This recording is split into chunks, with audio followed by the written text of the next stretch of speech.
只要有他在，众骑兵团就在。风雷剑阵。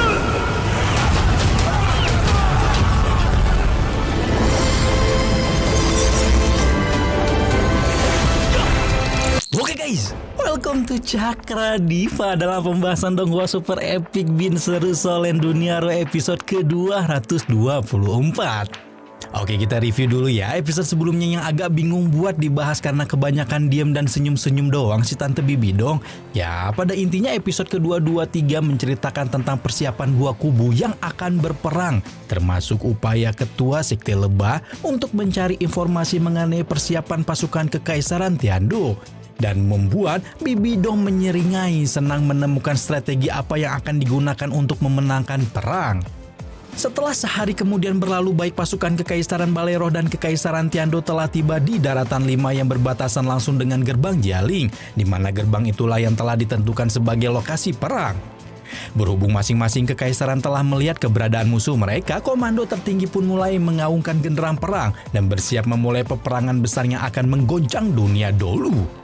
Di episode kali ini Tansan akhirnya akan turun ke medan perang dan akan freestyle menghabisi Yuan Zhen dengan satu serangan kayak yang udah kita bahas di spoiler ya. Nah, sebelum kita mulai seperti biasa Cakra Diva ingetin dulu buat yang belum subscribe dulu yuk, biar Cakra Diva makin semangat bikin pembahasan donghua lain yang gak kalah seru buat kalian. Ya udah, tanpa berlama-lama lagi langsung aja kita terobos kuy.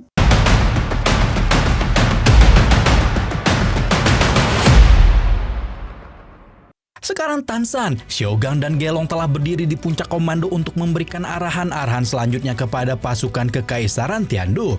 Debuman, genderang dan tiupan trompet turut mewarnai permulaan perang besar yang akan segera pecah ketika Gelong selaku pemimpin tertinggi tiga pasukan Kekaisaran segera memerintahkan komandan-komandan kompi untuk bersiap, dan perintah itu langsung diteruskan oleh komandan kompi kepada seluruh pasukan termasuk kavaleri utama, kavaleri pemanah hingga infanteri berat.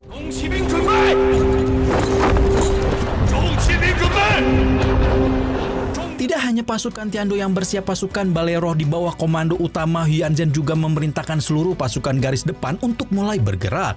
Melihat tiap-tiap komando garis depan dua kekaisaran mulai bergerak, Tansan tidak dapat menahan diri dan mulai menganalisa seluruh mobilitas di medan perang disesuaikan dengan strategi terakhir yang sudah dia bahas bersama komando-komando tertinggi Kekaisaran Tiandou.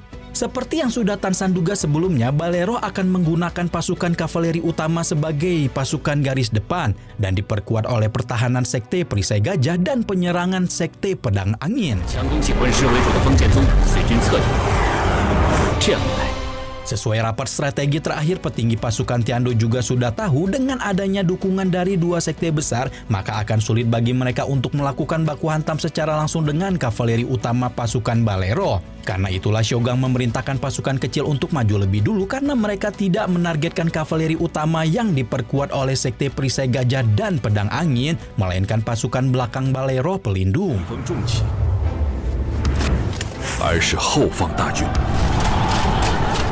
Nah, keputusan ini juga bukannya diambil tanpa alasan. Shogang tahu jika pasukan Balero pelindung kecuali kavaleri utama tersusun dari pasukan-pasukan negara bagian yang baru saja bergabung dengan Balero sehingga belum memiliki keselarasan. Bahkan ada beberapa yang masih berselisih satu sama lain. Dengan menyerang mereka, maka pasukan belakang Balero akan kehilangan keseimbangan, berperang dengan terburu-buru dan memberikan keuntungan bagi pasukan Tiandou untuk memberi sedikit pukulan.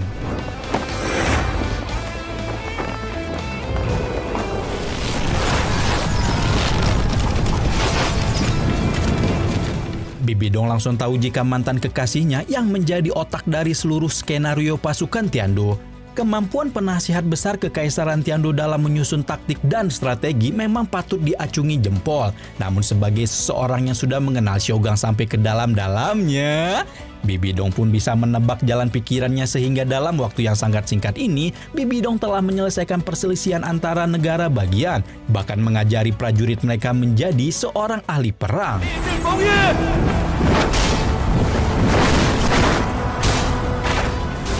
Dan benar saja pasukan Balero yang dikira awam dalam masalah militer tiba-tiba bisa mengambil respon yang cepat untuk menahan gempuran anak panah dari kavaleri pemanah Tiando. Nah, tapi ternyata tujuan Shogang mengincar pasukan belakang bukanlah untuk melakukan penyerangan, melainkan untuk memisahkan pasukan belakang dengan infanteri utama Balero pelindung. Dengan demikian pasukan kavaleri utama harus berperang sendirian meskipun ada bantuan dari Sekte Perisai Gajah dan Sekte Pedang Angin. 如此一来，我们就能趁机对敌军前锋重骑下手了。 Sayangnya Shogang juga sudah tahu kalau rencana ini sudah diprediksi oleh Bibidong. Karena itulah sang permaisuri Balero langsung mengirimkan 2 sekte besar lagi untuk membantu kavaleri utama, yaitu Sekte Kambing Kamois dan Sekte Macan Tutul Api. Berhubung semua tindak tanduk Balero sebenarnya sudah diketahui oleh Shogang, Tansan segera memerintahkan pasukan pemanah Sekte Tang untuk membantu kavaleri utama Tiando memberantas kavaleri utama Balero pelindung sebelum ada bantuan dari 2 sekte besar sampai di garis depan.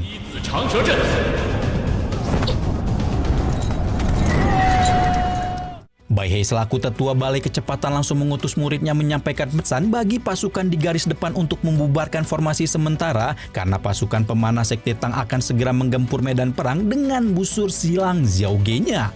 Gelong masih kurang yakin kalau pasukan Sekte Tang benar-benar bisa melukai kavaleri utama Bibidong, karena itulah Tansan memastikan jika kekuatan busur siliang ini bahkan bisa melukai Master Roh di bawah level 40. Untuk memberikan sedikit tekanan bagi kavaleri utama yang merupakan prajurit biasa tentu bukanlah hal yang sulit bagi pasukan Sekte Tang.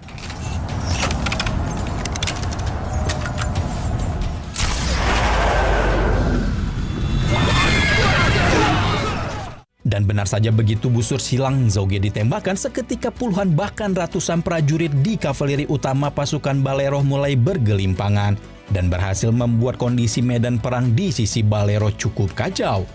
Awalnya kedatangan Sekte Tang memang cukup membantu, sayangnya lagi-lagi penggunaan senjata rahasia ini pun sudah diprediksi oleh Bibidong, dan karena itulah titisan Dewa Raksasa itu mengutus Sekte Perisai Gajah untuk mendukung pertahanan garis depan.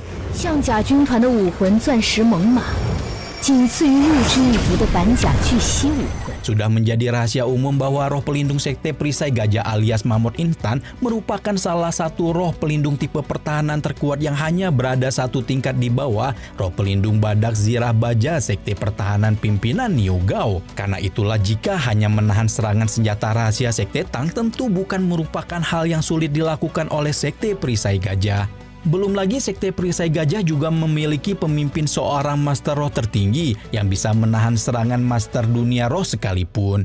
只要有他在，重骑兵团就在。 Seolah mengerti keinginan Bibidong, di tengah hujan anak panah dari busur silang Xiaoge itu, Huyan Zhen tanpa gentar memerintahkan seluruh murid sektenya untuk mengerahkan kekuatan roh mereka dan membentuk formasi pertahanan untuk menciptakan perisai tak tertembus demi melindungi pasukan kavaleri utama. Seketika duruman suara gajah memenuhi seisi medan perang, seiring dengan satu persatu formasi pertahanan membumbung ke udara hingga akhirnya membentuk satu tembok raksasa kebiruan yang mampu menahan gempuran anak panah Sekte Tang.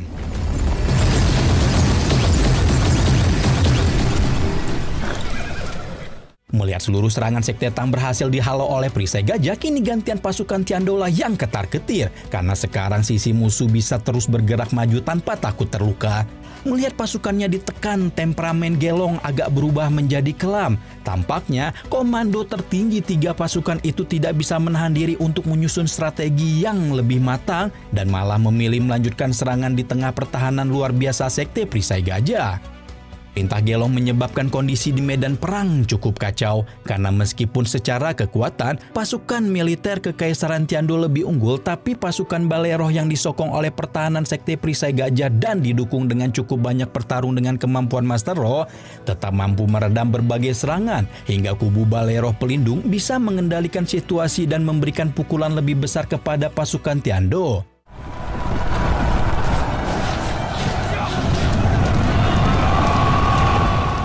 Belum lagi sekarang Sekte Pedang Angin pimpinan Feng Bailong yang memang lebih fokus pada serangan kini mulai menyumbangkan kekuatannya dan menghabisi banyak pasukan Tiando sekaligus dengan teknik pedang angin salju mereka. Kombinasi perisai terkuat milik pasukan Huyanzhen dan serangan tak terbendung dari murid-murid Feng Bailong benar-benar membuat situasi perang memanas, mengiringi semakin banyak pasukan Tiando yang berguguran.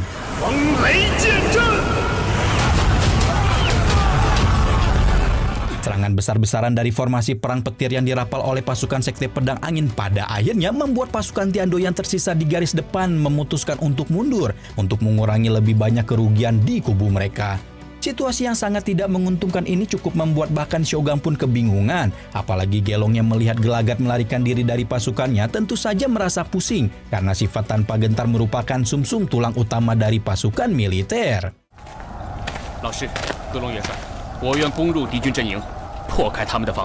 Meskipun Gelong tampak sulit percaya Tan San mampu menghancurkan pertahanan yang dibangun oleh Gajah Surgawi, Tan San berusaha meyakinkan Gelong jika dirinya memiliki cara untuk mengatasi hal tersebut. Tan San pun menyerahkan komando seluruh Sekte Tang kepada Shogun dan bersiap untuk terjun ke medan perang. Tan San merasa semakin percaya diri apalagi Kaisar Biru Perak itu telah mendapatkan dukungan penuh dari 7 monster strike yang siap sedia hidup dan mati bersamanya di medan perang. Tidak hanya 7 monster strike, tetua aula pengobatan yang Wudi dan master roh racun terkuat Dugobo juga bersedia mengikutinya untuk memberikan beberapa pelajaran kepada 7 sekte besar yang makin kesini makin kesana itu loh. Dengan diterangi oleh cahaya Dewa Laut dan kemegahan Trisula Emas Tan San, rombongan bala bantuan untuk kavaleri utama pasukan Tiando pun berangkat menuju garis depan perang. Tang San. Begitu Tan San terjun ke medan perang, Bibi Dong langsung berdiri antusias dari singgasananya seolah sudah memperkirakan jika pewaris Dewa Laut itu memang akan ikut serta dalam peperangan ini. Yang lebih membuat kondisi perang memanas adalah tidak berselang lama dari kemunculan Tan San datanglah 2 anggota balai tetua roh pelindung, yaitu tetua beruang iblis dan tetua macan tutul yang dikirim oleh sang pemuja besar Dewa Malaikat Qian Dou Liu. 2 tetua ini juga bukanlah tetua ecek-ecek karena mereka merupakan tetua yang paling dihormati oleh bapak mertuanya sekaligus tetua yang paling mungkin menjadi pemuja besar jika Qian Dou Liu tidak ada. Meskipun Bibi Dong tidak tahu maksud Qian Dou Liu tiba-tiba berbuat baik kepadanya seperti ini, tidak dapat dipungkiri jika bantuan dari balai tetua memang memberikan sokongan kekuatan yang cukup besar, apalagi sekarang Tan San juga sudah turut maju ke garis depan. Bagi Bibi Dong, prioritas utamanya adalah menghabisi Tan San lebih dulu. Karena itulah Bibi Dong juga tidak bisa berdiam diri dan akhirnya ikut menyusul Tan San ke garis depan dan meminta para tetua baik dari Kekaisaran Balero maupun dari balai tetua ikut maju dan menyusun formasi bersama. Zhong Zhanglao, sui wo zhu zhen. Sementara itu peperangan masih berlangsung begitu sengit saat Tan San dan kawan-kawan hampir sampai di garis depan medan perang. Sesaat sebelum tiba di garis depan, Tan San meminta Ning Rongrong selaku master roh pendukung untuk menunggu di posisi yang agak jauh. Karena jika dia berada tepat di garis depan, pasti ketua sekte cahaya itu akan menjadi incaran musuh. Tidak hanya itu, Tan San juga memerintahkan pasukan Sekte Tang untuk melindungi ayangnya Oscar dan memastikan Rongrong bisa menggunakan kekuatan pendukungnya dengan leluasa tanpa ancaman.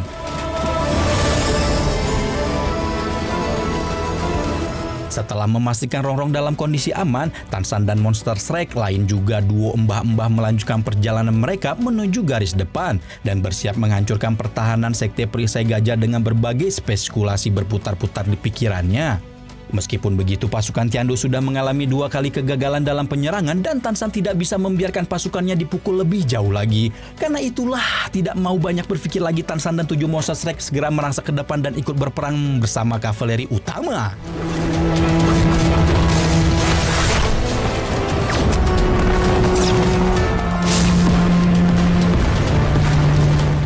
Setelah menghabisi cukup banyak pasukan kavaleri utama Balero, Tan San ingin berfokus pada tujuan utamanya, yaitu menghancurkan pertahanan Sekte Perisai Gajah. Dan oleh karena itulah Tan San berpikir kalau dia harus menghabisi puncak formasi alias si Gajah Surgawi Huyanzhen.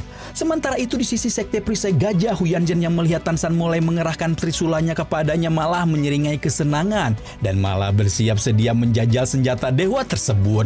Tanpa membuang lebih banyak waktu, Tan San menarik tubuhnya ke belakang sebelum melemparkan trisula Dewa Laut lurus ke depan ke arah Huyanzhen berada.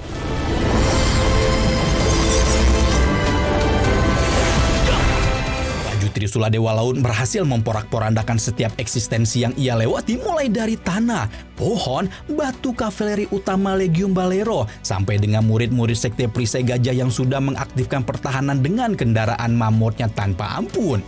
Cahaya yang terpencar dari Trisula Emas ini benar-benar menyilaukan dan membuat banyak prajurit yang ingin menghadangnya mulai mengurungkan niat melihat bagaimana senjata dewa ini benar-benar membabat habis segala hal yang ada di hadapannya. Bahkan pusat formasi pertahanan utama sekte perisai gajah pun tidak terhindar dari kekejaman sang Trisula Dewa.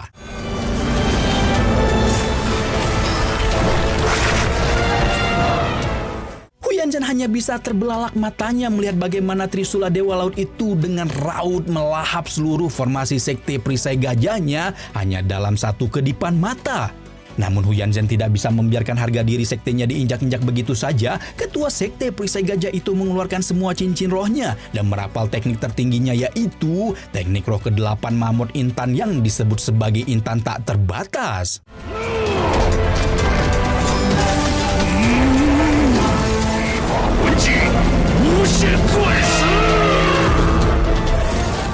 Bibidong yang melihat bagaimana salah satu ketua sekte besarnya itu berusaha menahan serangan Tansan menjadi panik dan langsung mengingatkan Huyanzhen untuk segera mengurungkan niatnya dan tidak bersikeras menahan serangan Tansan. Sayangnya peringatan Bibidong sudah terlambat dan benturan kekuatan antara Trisula Dewa dan Intan tak terbatas itu pun tak terhindarkan lagi hingga akhirnya...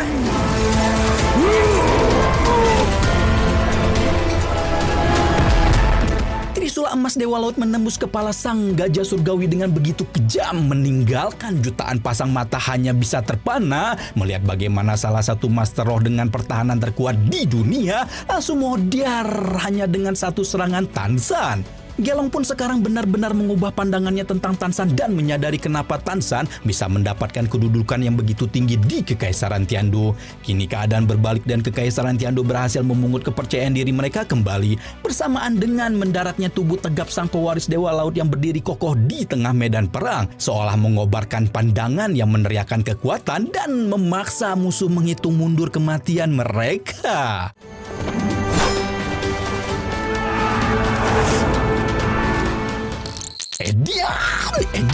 Edan gila ya. Seru banget episode kali ini. Akhirnya kematian si Huyan sok kerasen yang sudah kita prediksikan sejak 2 episode yang lalu juga tayang. Waduh, masih bakalan banyak lagi nih masa-masa roh kuat Bibidong yang akan dibabat habis sama Tansan. Udahlah, yang gak kuat nunggu seminggu lagi bisa langsung apelin spoiler yang bakal kita upload besok ya. Makanya subscribe biar gak ketinggalan. Yaudah, gak tahu lagi mau ngomong apa, pokoknya keren deh episode kali ini. Ya, freestyle dulu dong. Rama di sini pamit, bye-bye.